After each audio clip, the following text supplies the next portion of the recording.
So today is Friday 17th, okay? So today I'm not planning to go beyond any material, okay? I told you that, I told you yesterday that we were going to review an example, the second example, which is in the class notes, but no, I'm going to postpone it for Monday.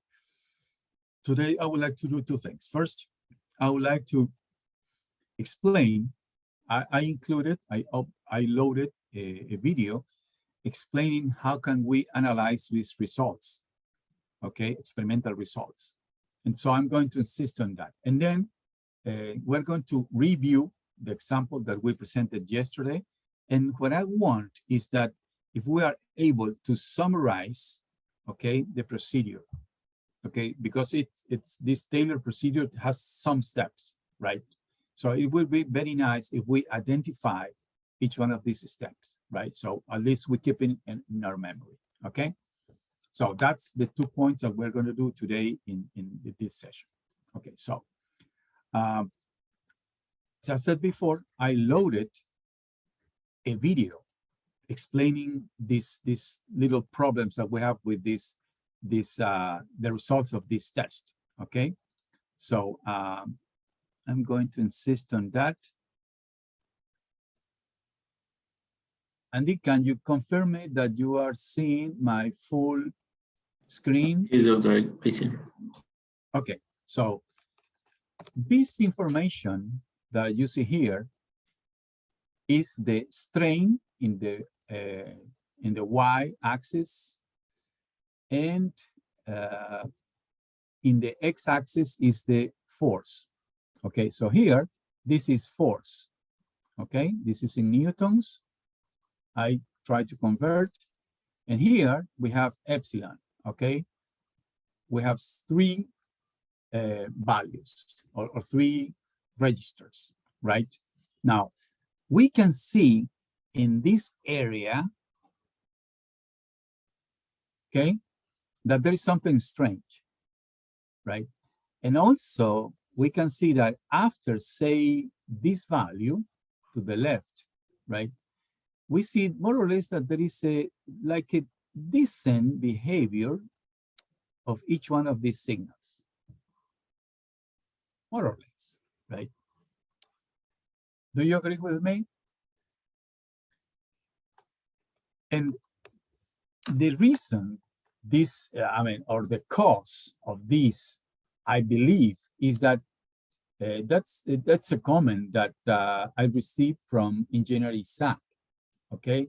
And probably at the beginning of the lab, of the experiment, you notice that when you put it, the beam has some twisting, some rocking, right? So we had to put something below the lower flange in order to sustain adequately the flange on the foundation. What I'm saying is that, yeah, we have to recognize that our beam is not straight anymore. There is some twisting in there.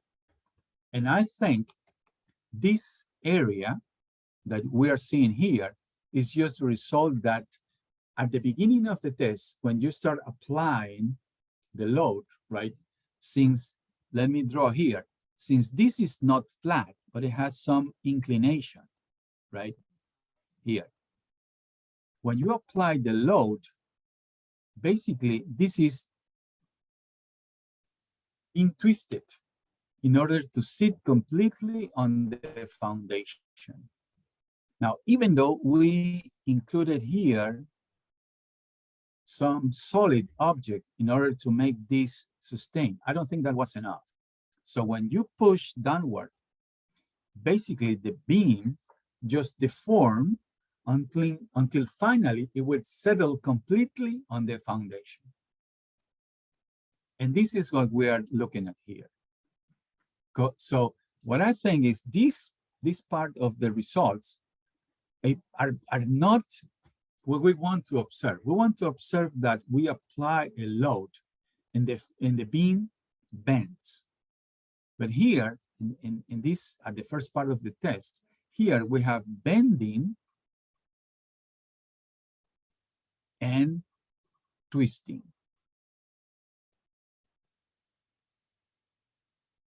Okay, when you apply a large enough force, basically you force the flange of the beam sits completely on the foundation. Okay, so what I propose is that we take this part here and just neglect it. And we are going to consider that from this point and on, we are going to take this information and we are going to analyze. Okay, now somebody said that's not, we're cheating. No, there's no problem, because the key word in this analysis is that this is a linear analysis. Linear analysis, right? So after you start taking the load out, see, you come back exactly to the original situation, no strain. That means that the system or the analysis or the procedure is linear, right? So it doesn't matter if we start analyzing in here, here, or here, as long as we are consistent with our calculations, okay? So this is what I propose, okay? I said, let's consider this point as the origin of our calculations. So for us, this is the force that we are going to consider as zero value. Okay, so this is our zero value now. And from this, we go to the, since we were applying a downward load, that's a negative force, a compressive force, that's why we go to the left in the negative sense, right? Similarly, for each one of the signals. Okay, so for example, if you consider that this is enough, right? For example, I think this is, for the first test, you can take a different value if you prefer. We can see that if I take this information up to 1500 newtons, right? Everything to the right is just, we're going to neglect it. If you consider that you have to use a different value, do it. Okay? What do we do now? Okay? So this is what we're going to do. So instead of this information, okay, we're going to take, okay, let's suppose that this is an F prime, and here I have an epsilon X sub I prime. So what we're going to do is we're going to take this point and we're going to bring it 0. Okay, and the rest is the same, is the original. So we're going to have something like, let's see, it's more or less like this. These other curves, I'm going to change color to avoid confusion. We're going to do the same. Okay, so we're going to take this one here and we're going to put it in here. And again, after that, you see that this is very straight, right? So we're going to have something like this. Very straight. And similarly for the last one. Okay? So all the information before 1500, you just neglect it. And from that point, we go on. Now, you see that since we are working in the linear range, right, there must be a linear relationship between the load that we apply and the deformation that we observe that the beam takes. And this is what we are seeing if we go above 1500 newtons. If we are below, we don't see a linear relationship. And most likely is that the reason that I just explained. Okay, so how can we do this transformation? Okay, this is what we have to do. Okay, what we have to do is identify the values, okay? The values here in this point. So let's suppose that this is, the value is F1, okay? And epsilon xi sub 1. Or let's, in order to avoid problems, let's call super 1. Okay? So these are two values at the point where I'm going to consider. Okay? So let me erase this lower to avoid any problem there.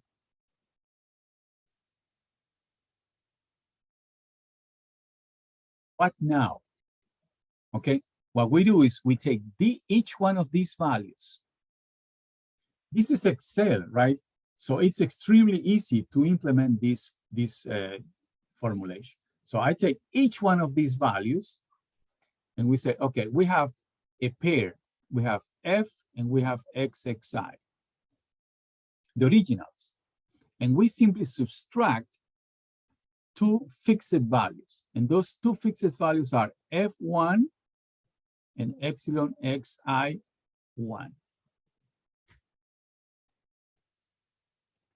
Okay, these are fixed values. And this, you copy this formula below. And that's it.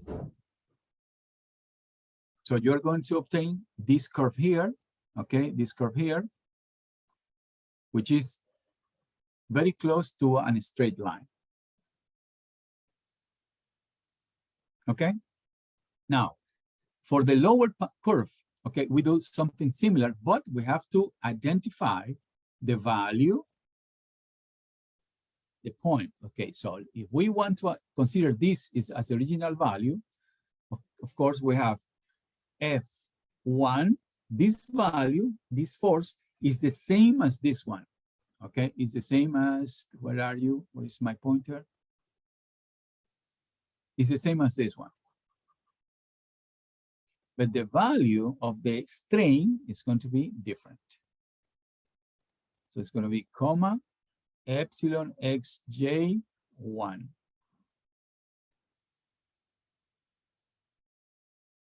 And then we do the same subtraction for the second signal. And then we do something similar for each one of the signals. After that, we will have something like this, and we can proceed with all the calculations. Is there any questions about this, people? Is there any questions about this procedure? Are we clear? Please. I have a question, Doctor. Yeah, go. The green line is the for epsilon located at 0 at the middle of the flange. For each, see, we have six registers, right? 3 at the top, 3 at the neutral axis. You have to do this procedure, this subtraction, 6 times for each one of the signals.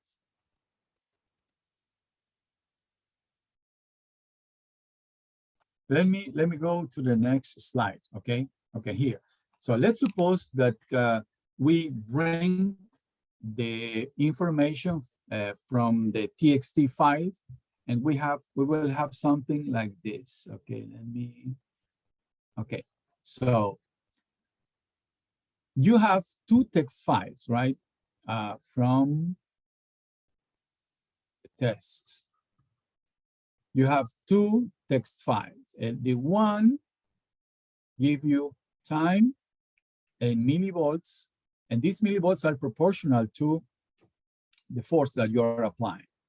And then you have another file. This is very large. You have the same time, and then you will have EX1 until EX6, right? Ms. Santos, this is the information that you have, right? Yes.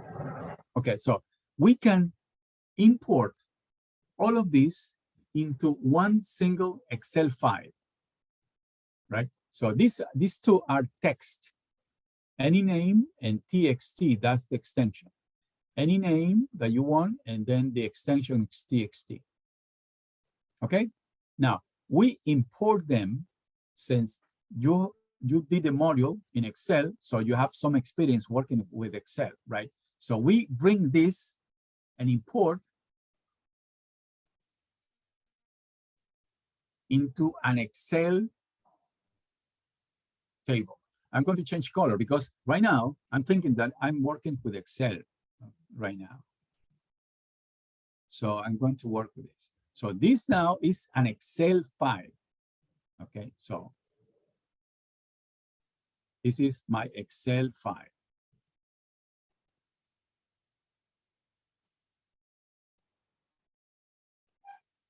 So you have imported. So here I have exactly the same. This is times millivolts. Here I have time x ex1. Okay, you have the others, but you can understand that you can repeat that. Okay, now the next column, you can transform your millivolts to newtons. Anybody, do you remember how to convert these millivolts into newtons? Anybody remembers? Mr. Guaman, do you remember how to transform that? Mr. Guaman, do you remember how to do that? Voltage equal to 2 tons. I cannot hear you. Would you please get closer to the microphone? 2 millivolts is equal to 2 tons. Ms. Valdez, do you remember how to transform? Because I cannot hear you. I'm sorry, Mr. Guaman. Ms. Valdez, do you remember how to transform millivolts to see? You have the load cell, you press it, and you get a signal. By okay? 10,000. Something. I think it's 0.2.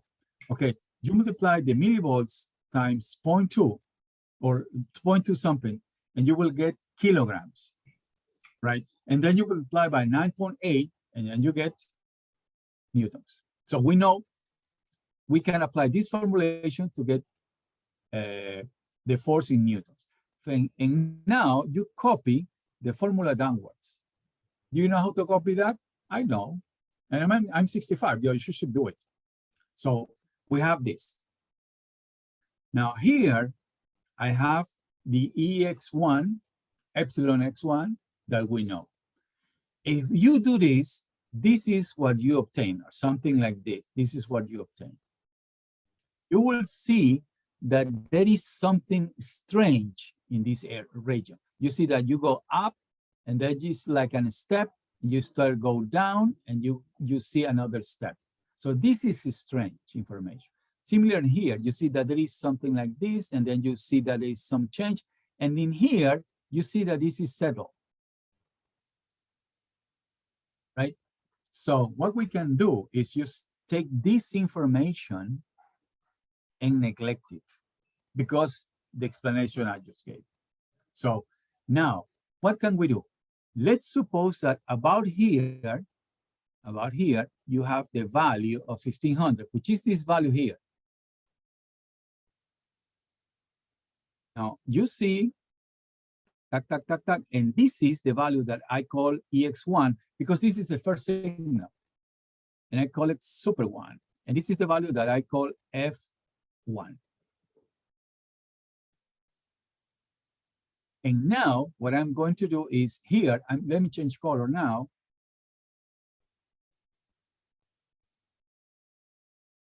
Green. So we're going to have here a new column, F prime in newtons. And what I do is I take this value, each one of these values, and subtract this value, which is a constant. And now I go down, I copy the formula downwards. So immediately this value will become 0. Similarly, after the first string registered, see, I'm going to have a new column. So what I do is I identify this value. So I do here is I subtract EX1, that's the original value, minus this value, which is constant. So automatically here, I'm going to obtain 0. And then I copy downwards. So if I plot the green parts, I'm going to start at the origin. And from that point, I'm going to have something which is close to a straight relationship between force and strength.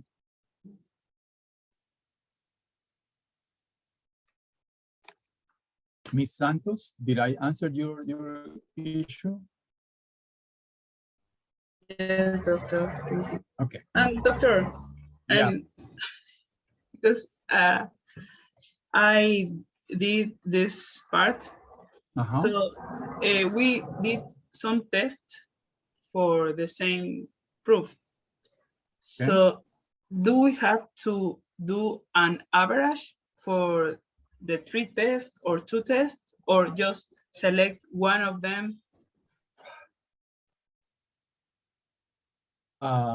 What I suggest is, see, the problem is this, see, we're trying to improve the data collection process. Why? Because when we do these tests, right, these are static tests, right? So everything changes slowly. You saw that the force or the piston, the hydraulic pistons, was coming down very slowly. So basically the dynamics of this problem is neglectable, right? So we do not need 1,000 points per second. It's just too much. But the problem is that we cannot control that yet.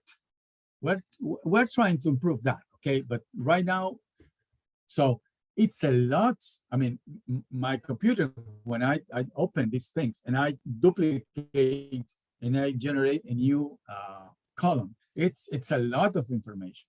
So what I suggest is that you do this analysis and get one figure, one calculation from test 1, another from test 2, and another from test 3.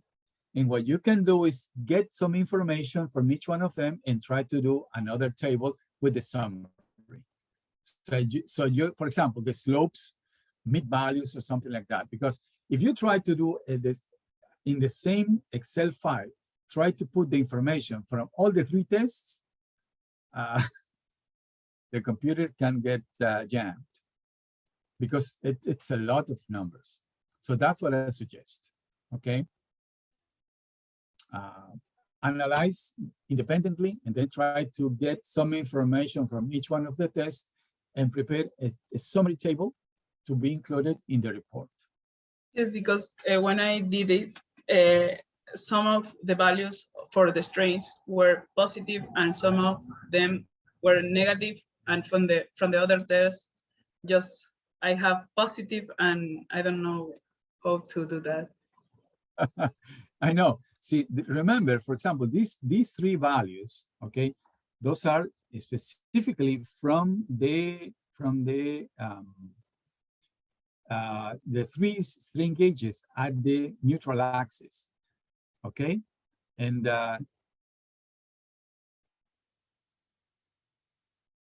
okay. Now, I think this is at 45, and one of these is at 0, and the other is at 90. Okay. Now, if we are, this is the x-axis, and this is the y-axis. Okay. This is strain gauge. What would be the signal, the value of this one here that you would expect? This value here. What is the value that you would expect? 0. Exactly 0.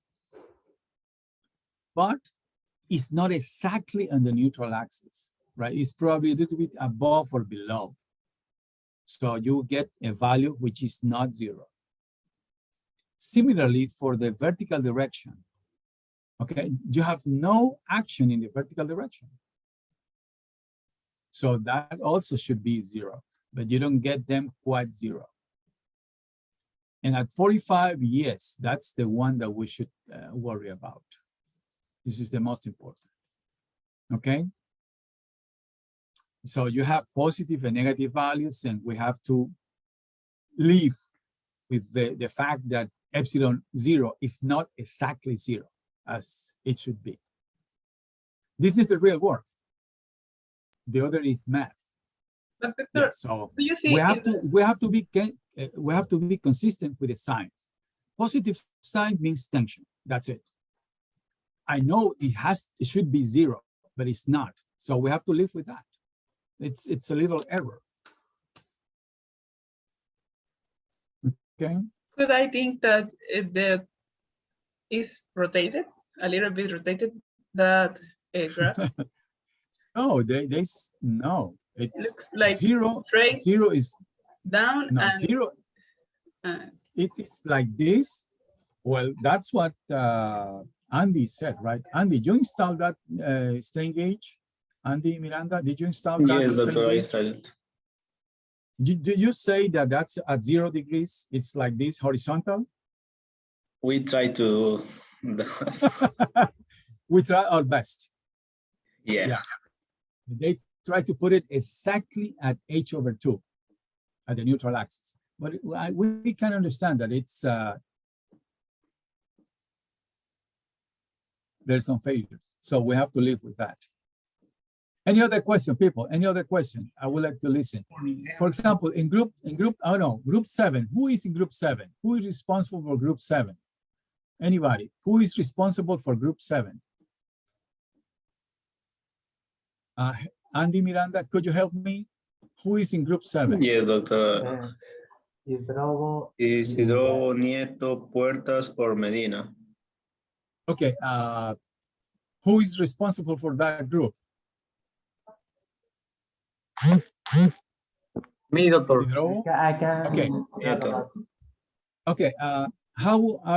Have you done any work in this?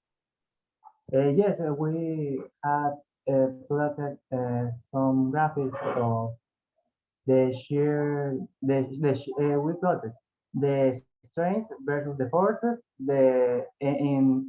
In the 4 cases we. Case number 1 in 1.1. Case number 2 Okay. in 2.1. And the breath, the effective breath, but we have to look for the effective breath in the both cases, because we only take one case for the effective breath, and we also have to plot and view the relation between the shear stress and the force in the strength in this case where there is no shear, theoretical shear forces in the. So we Okay. have. So what I understand is your group is working fine. That's what I wanted to know. Who is in group 10? Who is in group 10? Andy, can you help me? Yeah, Who is in Zurita, group 10? Niño, Poveda, or Ramirez. Okay, anybody here? The leader is Zurita? Miño. Miño, are you here, Miño? Mr. Miño is here? I think Are it's the not other- here. Who else is there? Zurita is here, Zurita? Mr. Zurita, are you here? Maybe Ramirez that it's in the list. Ramirez, are you here? Mr. Ramirez? Or Ms. Hi, Ramirez? doctor. Hello. Have you done any work in this report, Mr. Ramirez? We work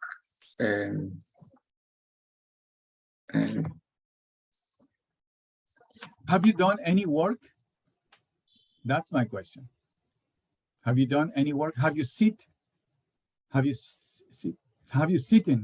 together? Of course, using any of these platforms, and you have analyzed the results that you obtain in the lab. we did say with this explanation. With this explanation, we okay. have the graphics, Okay.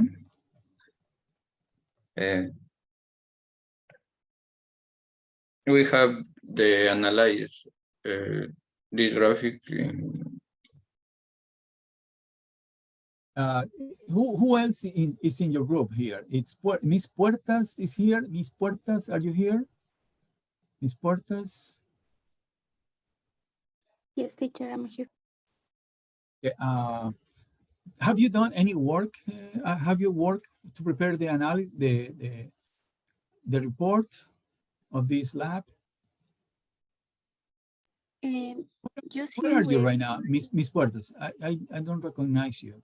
Where are you right now? I am in Rebamba. I was here just with a day with my doctor, and the paro take me here, Okay. and I can come back to Guayaquil. So I am here without my books, but it's okay. I'm with myself. Okay. Okay, those are things that we have to go through in our lives. Okay, but question again, have you done any work with your group to prepare the analysis, to analyze these results? Okay, with my group, we make a meeting. Okay. When we were our classmate Esau, he understood better the how to make the analysis, and we meet together to understand uh, um, to all the group understand this part, and we make analysis of everything, how to calculate the results, and we analyze the plot of, because we had two how to say diagrams from the Diagrams, yes. yeah, from the Okay. Okay. from the So material see, Miss Puertas, let me tell you that I feel that you are a little bit behind. Okay, please put some more work because we need to complete this report. Okay. Say group 5, my favorite number. Group, who is in group 5? Andy, help me. Valdez, Guaman, Mendez, or Vasquez? Okay, who is the leader of that? Miss Valdez. Okay, Valdez, tell us, have you done any work in the report? Yes, doctor. We analyze the data and recollect all the information and do the tables in Excel. We only don't know that this diagram of normal strains on the neutral axis, but at the moment I plot the information and has the same shape. Okay. Okay, so I can understand. I can see one thing that I must insist, Miss Valdez. What are the mechanical properties of the material that you are using? We use Excel. No. The mechanical properties. Young modulus. All data relation with the aluminum materials. Yeah, but remember, aluminum, there is a lot of alloys. Aluminum 6601. We are working with this type of aluminum. I'm not sure if that's the correct one. Hidro, you want to say something? Yes, I thought that the material of the beam was structural steel, and with structural steel. No. It's aluminum. No. It's aluminum alloy. But Miranda, did you or Engineer Isaac or I don't know what is the type of aluminum, but I can ask to Engineer Isaac and send this type in a message. Yeah, we have to be careful, okay, very careful, because in general, aluminum alloys, they vary a lot. See, for example, here at home, you can see there is a lot of aluminum, but that's not structural aluminum, right? So when you use aluminum, you have to be careful with the aluminum alloy, the alloy that they are considering, okay? Usually for naval construction, we use 50 something. Okay, for example, 5063. But as Andy said, he's going to confirm and he will put the number of the alloy so you can look it up in the literature. Okay. Please, everybody, this is a reference that we want to see. Okay. Where did you find these values? There could be some differences, okay, from source to source, but I don't care. That's not much of a difference, okay? So look it up, use the values, Young modulus. See, if you have no idea, see, let's suppose you have no idea. The common value that I use is the values of E of the steel divided by 3. A rough value for the Young modulus of the aluminum alloy for marine construction. A little bit more, a little bit less, but that's in that range, okay? If you know exact value, use it. Otherwise, get that, E divided by 3 of the steel. For the Poisson ratio, similarly, magic value 0.33. Ms. Valdez? You were going to say something?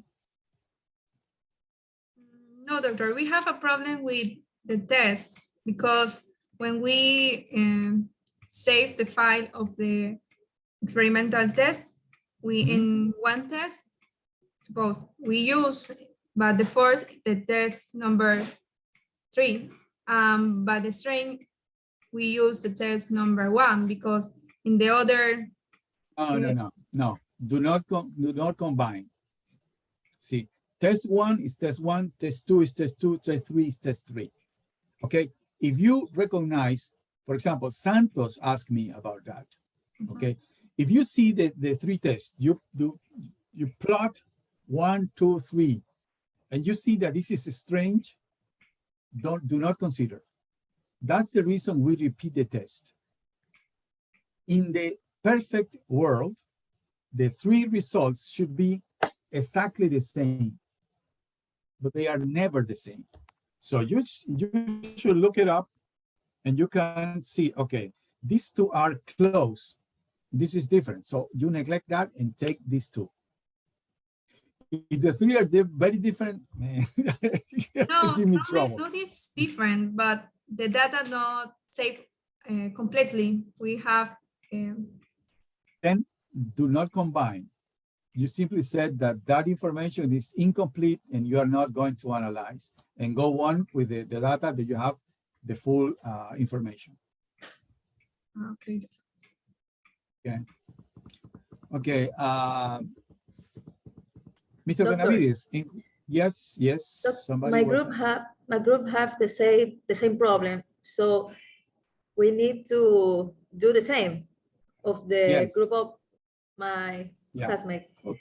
Yeah, the best situation would be that we have 3 tests and the 3 tests are very close to each other. That's the ideal situation. Problem is that usually something fails in general, right? That's why we do at least 3. So we can compare and we can see that if there are 2 close and the other is different, you just neglect that and take the 2 which are close. That's all what we can do. But we need to explain the situation in a note on the report. It's always a good idea when you neglect information. If it's a good idea. See, the thing is this: you have to say that you develop 3 tests. If you, at the beginning, you say, we repeated the test 3 times, okay? I'm expecting to see some results from each one of the 3 tests. If I don't see them, I get suspicious. So somehow, in some part of the report, you have to say, yes, because of this or that, we neglected that, and we kept this information, and we go on. Okay, doctor, thank you. Okay.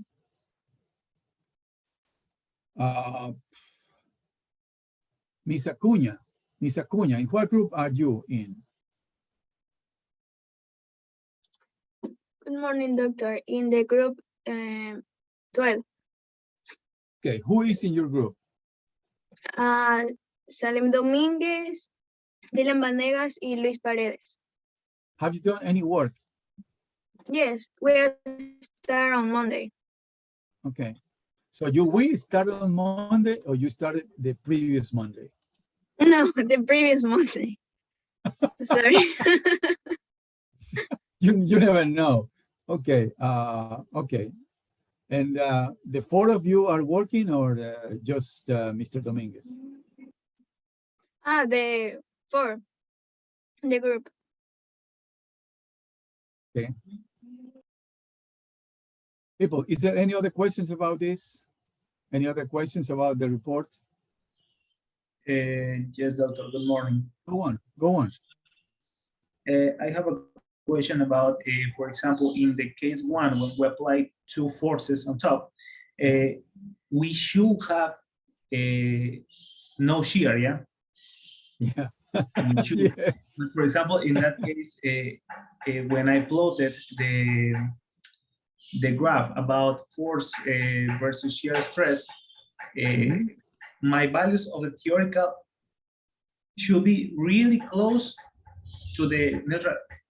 It should, for example, I don't. Just a second. You said my theoretical values. Yeah, my theoretical. Theoretical values should be 0 shear stress and lambda should be equal to B. That's theoretical. Yeah. Go on.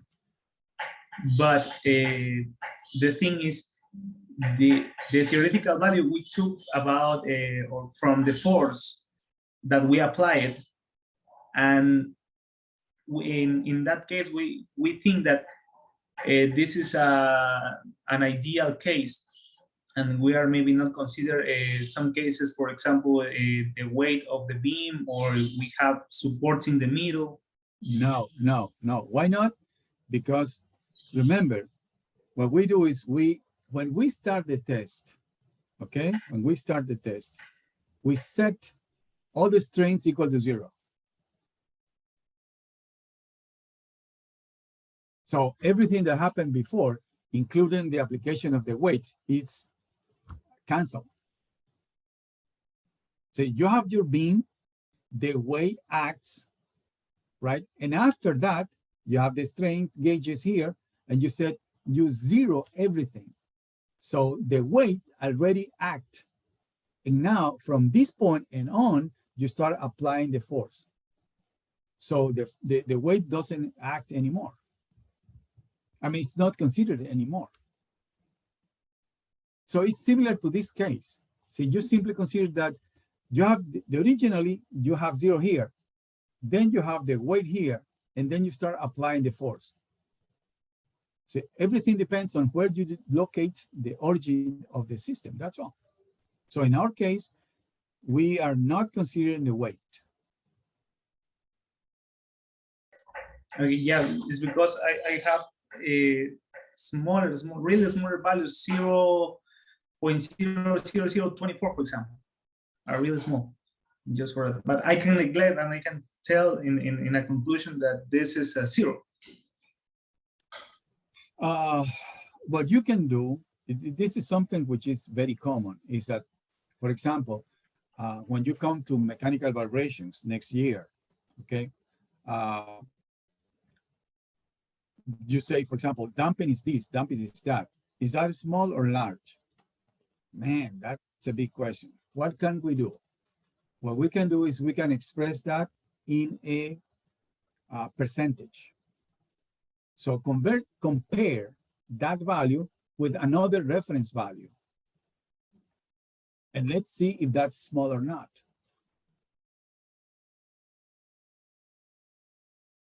Okay, that's all. Let's see.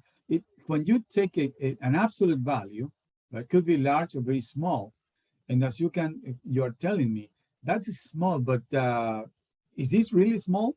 So what you can do is you can compare that with respect to another value, a reference value. Take the ratio, and that's a percentage. If that percentage is small, then you can say it's never zero, but it's small, and you can consider that as neglectable. Yes, because if I compare this value with the experimental, there is a big difference. Yeah, it's for that. And remember, see, you saw the beam. Yeah. You saw the beam. You saw that see, the problem is that you have one piece, the web, and you have another piece, the flange, and then you weld it. Every time you weld, since the temperature is so high, right, everything gets deformed.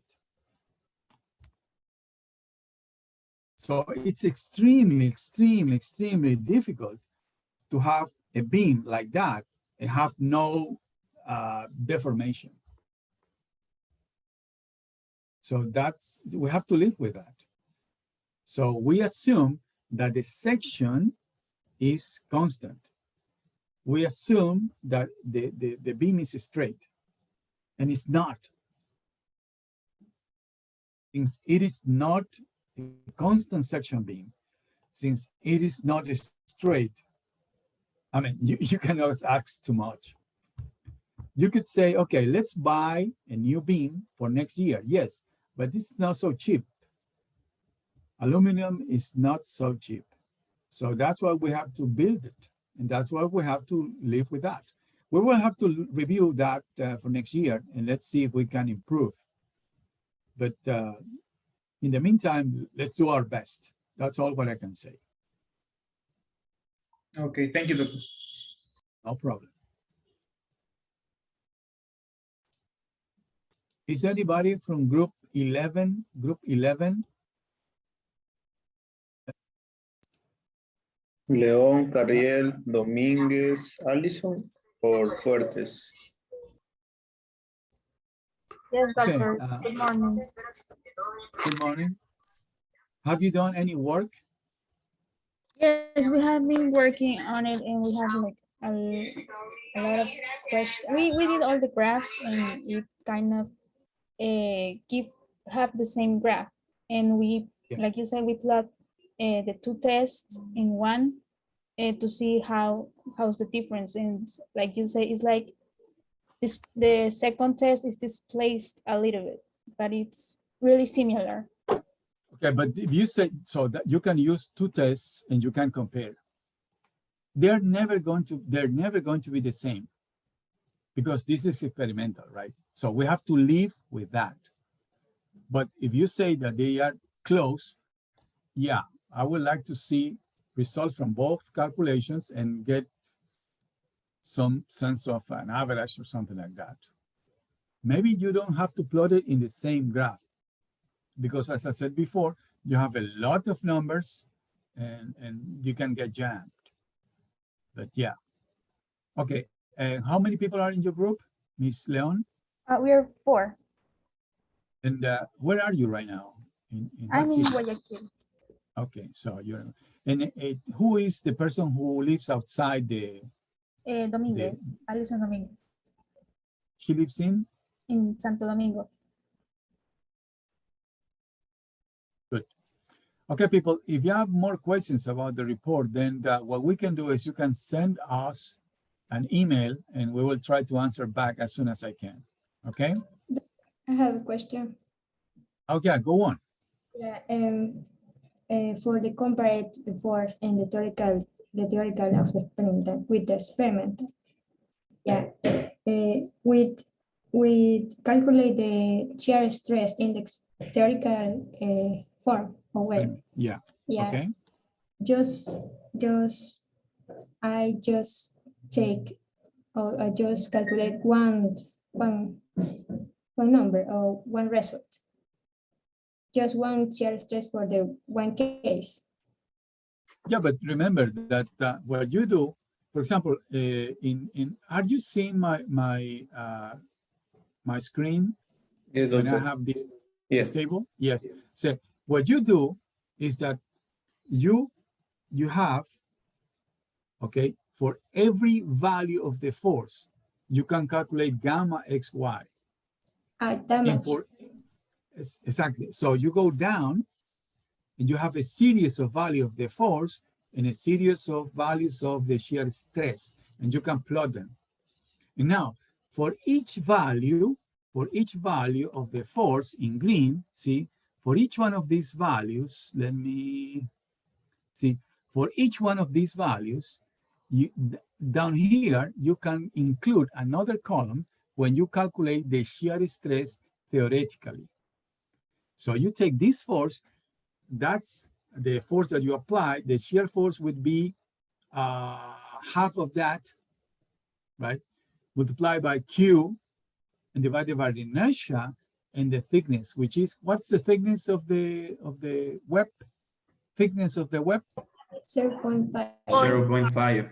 5 millimeters, right? So for each value here, for each value of the force, you have a value of the experimental and a value of the theoretical shear stress.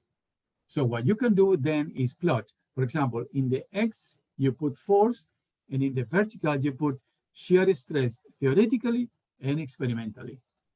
And hopefully, the two values are going to be close. But you don't get one value, you have many values. So you have a graph. Ms. Dominguez? Yes. Okay. Thank you. No Doctor, problem. so we have to graph the theoretical DMB and experimental. Yeah. See, you have to plot shear stress at the neutral axis, theoretically and experimental. You have to plot effective breadth, theoretically and experimentally. Theoretically using DMB results. Just the effective breadth is DMB and experimental. Yeah. And the other is theoretically using the formulation that we presented in class, VQ over IB. And what I said is that on the flange, okay, it would be a good idea if you take several forces, values of forces, and you take the values of epsilon and plot the distribution of the shear of the normal stress on the flange. Can I show you so work? Let me. Oh, people, it's 11:35. If somebody has something else, yes, you are allowed to go on. If there is no more question, yes. I sent I sent the data of the type of aluminum that we use, which is 5083. I sent in the chat. Okay, so 5083, that's the naval aluminum. Yeah, so it's naval, 5883, 5083. That's a typical, for example, if you go to Astinave, and you'll see that that's the common aluminum alloy that they employ for hull construction. So get the mechanical properties of that alloy. Doctor, sorry, one last thing, so fast. It's about the report. The 5 pages that we want to put is including the annexes or outside the annexes? Including the annexes. Okay. That's all. I just get a message from Dr. Paredes. We presented a paper in a symposium in Italy. It was 10 pages long. 10 pages. We did a optimization using flaps and all that. 10 pages. That's all what it takes. So here, this is a short report, 5 pages. That's all. Andy Miranda wanted to give you 4 and said, no, let's give him 5. Right, Andy? Because he's the one who has to read it. Yeah. Okay, Ms. Santos, I can give you 5 minutes. If somebody else has something to do, yes, you can leave, okay? Otherwise, yeah, I can stay and listen to other questions. Okay, Ms. Santos, go on. Okay, here I have the effective breadth comparison just with DMB. I'm not seeing anything. No? Yet. No. I see them. Can you? We can see. Yeah. Right now, not, do you see? Yeah, now, yeah, I can see. Okay.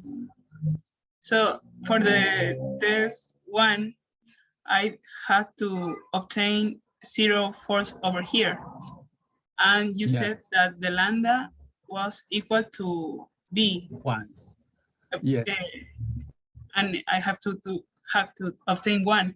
But I didn't know that I was asking if I have to graph DMB, experimental, and theoretical, like 1. Yeah. Here. Yeah, but please. We have to be very careful, right? In test 1, when there is no shear, theoretically, lambda over B is equal to 1, not to 0.8. No, it's for DMB. This is for DMB. Yeah, I know. No. For DMV, there has to be 0 because there is no shear in the region where you calculate when you measure. But here, no. That's a different situation. It's a different situation. Yeah, doctor. That was okay. Was no problem. Okay, people. Is there anybody else? Any other questions? Doctor. Yep. We don't have to compare the case 2 and 1, right? No. Okay. O sea, you can compare it. It's a good idea. Okay. But do not plot it in, well, we should plot it. But we have to be careful because there is a lot of information. For example, I would plot, what I would do is this. Okay, I will plot, let me share the screen. This is what I would do, okay? Let's suppose that we have, okay, this is X, this is Z, okay? And this is the flange. So this is the width of the flange. We have one value here, and another value here, right? So we have this, and that. This is equal to this is equal to that, and we can plot, right? Now, it could be a good idea if you, in here, this is for case when you have shear, okay? Now, if you have no shear, of course, I do not expect to be absolutely straight, but it is possible that hopefully you will get something like this. Okay, so this is going to be equal to that, and this is going to be equal to that, and then you plot. So this is a nice graph. So you can see immediately here that when you have a shear defect, there is a lot of shear, what we call shear lag, meaning that in the connection between the web and the flange, there is a lot of influence from the shear, and you have an increment in normal stress. Mr. Dominguez, did I answer your question? Yes, doctor, thank you. No problem.